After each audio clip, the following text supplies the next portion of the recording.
Assalamualaikum warahmatullahi wabarakatuh.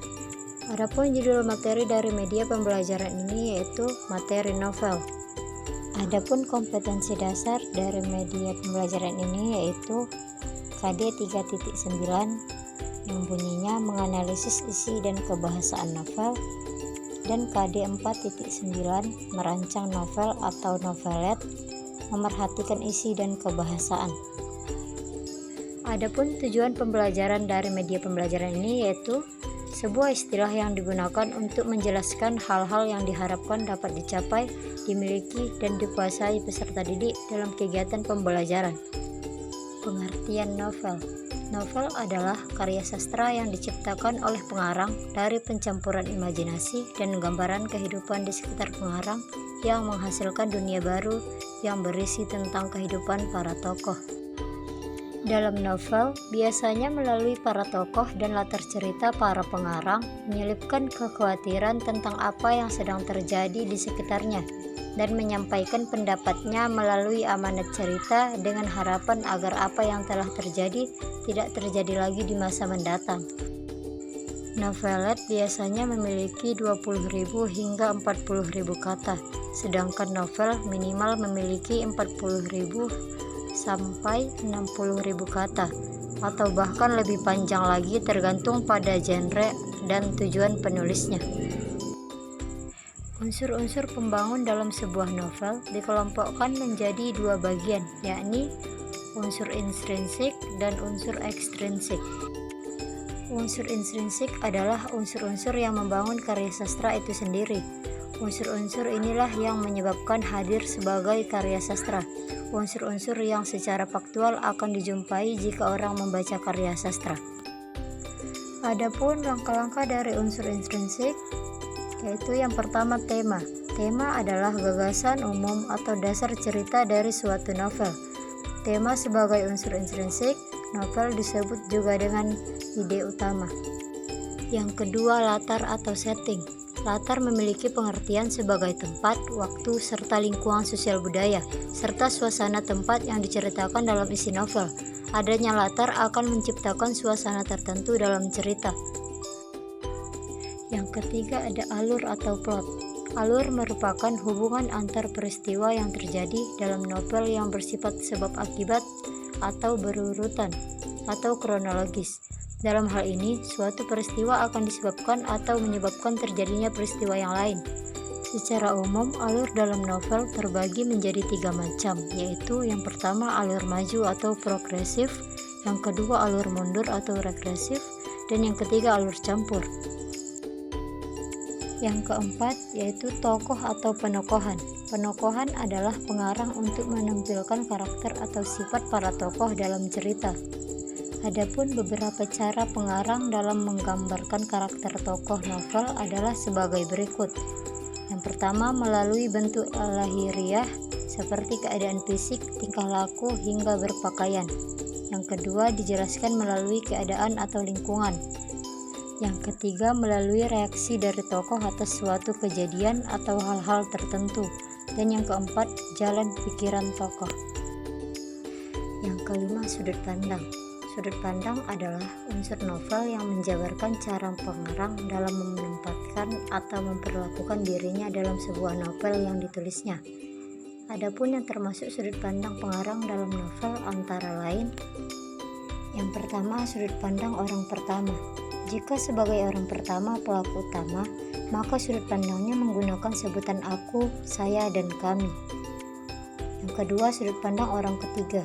Apabila sebagai orang ketiga, maka ditandai dengan penggunaan kata dia, nama orang, dan sapaan. Berikutnya yaitu kebahasaan novel.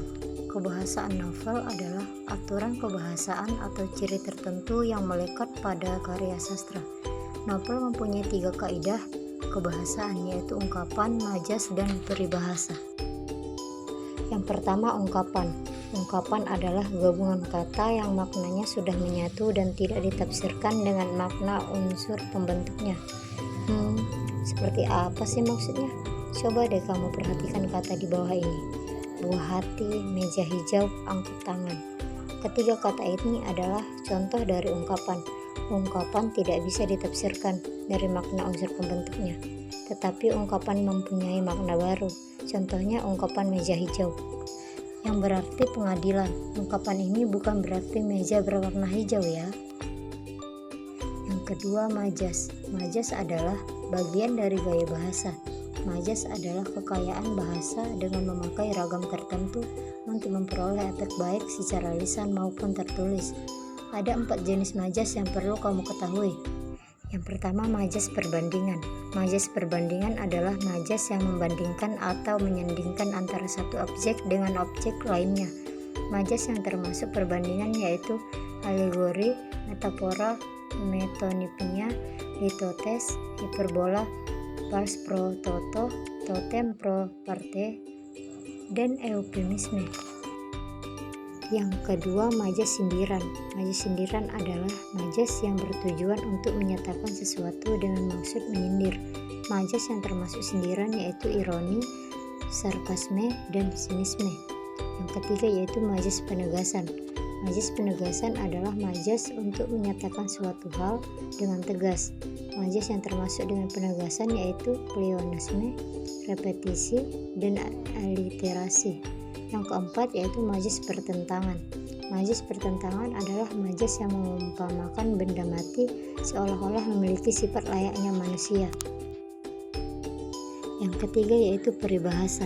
Peribahasa adalah kelompok kata atau kalimat yang berisi perbandingan, perumpamaan, nasihat, prinsip hidup, atau aturan tingkah laku. Dalam sebuah novel, peribahasa sifatnya opsional, boleh dicantumkan atau tidak. Peribahasa erat kaitannya dengan budaya di daerah tertentu. Maka dari itu, peribahasa tidak bisa diterjemahkan dalam bahasa lain dengan makna dan nilai ajaran yang sama. Contoh peribahasa seperti karena nilai setitik, rusak susu sebelanga, artinya satu kesalahan bisa membuat semuanya kacau. Berikut ini saya akan berbagi tentang langkah-langkah menulis novel, yaitu sebagai berikut. Yang pertama, menentukan ide cerita. Langkah pertama untuk menulis novel yaitu kita harus menentukan ide ceritanya terlebih dahulu. Menentukan ide cerita, kita harus mempunyai sudut pandang yang berbeda. Ide cerita harus memuat isi yang berkualitas dan mengandung pesan moral. Yang kedua, menentukan karakter tokoh. Langkah yang kedua yaitu menentukan karakter. Karakter dan watak dalam cerita sangat membantu berjalannya alur cerita karena mempunyai perannya masing-masing. Tokoh dibagi menjadi 3 jenis, yaitu tokoh protagonis, yaitu tokoh sifat baik.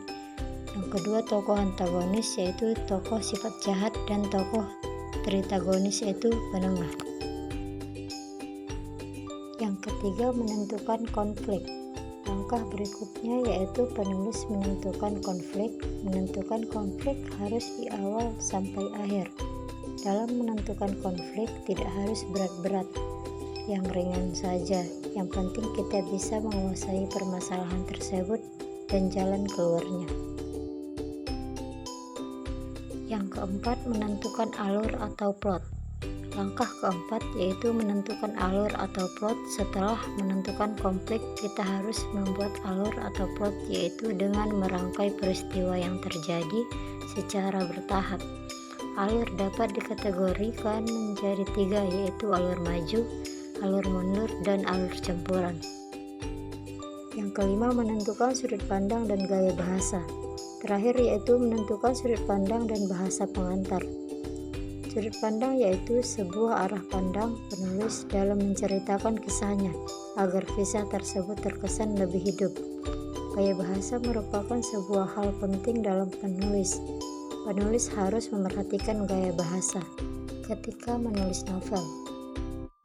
Setelah saya memaparkan pada materi novel tersebut, mari kita sama-sama scan barcode-nya untuk lebih memahami tentang novel tersebut.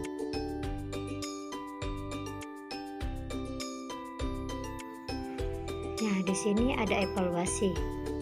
Yang pertama, analisislah unsur intrinsik dan kebahasaan pada novel yang ada pada barcode dan novel yang sudah saya share di grup WA. Dan yang kedua, buatlah secara berkelompok sebuah novel atau novelet sesuai dengan isi dan kebahasaan. Demikianlah media pembelajaran yang dapat saya paparkan. Lebih dan kurangnya saya mohon maaf, dan saya akhiri dengan wabillahi taufik wal hidayah. Assalamualaikum warahmatullahi wabarakatuh.